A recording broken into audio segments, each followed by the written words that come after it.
तो गौर से मेरी बात सुने। सबसे पहले एक चीज अपने ज़हन में डाल लें कि जब तक एक माशरे के अंदर इंसाफ नहीं होता वहां खुशहाली नहीं आती।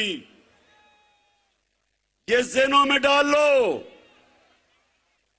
कि इंसाफ का मतलब क्या है कि सारे शहरी कानून के सामने एक बराबर होते हैं। ताकतवर और कमजोर के लिए एक कानून होता है, इसको इंसाफ कहते हैं। पहले ये समझ है इंसाफ क्या होता है। इंसाफ का मतलब हर शहरी के जो हुकूक होते हैं उनकी उस मुल्क की अदालतें हिफाजत करती हैं। और मेरे नबी सल्लल्लाहु अलैहि वसल्लम ने मदीना में जब वो हिजरत करके गए मदीना, तो मुसलमान गरीब थे, बुरे हालात थे। इसको नीचे कर दो, नीचे कर दो। बुरे हालात थे,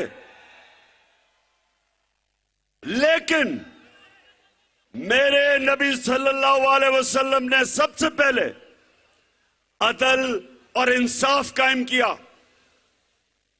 खुशहाली बाद में आई, पहले इंसाफ आया।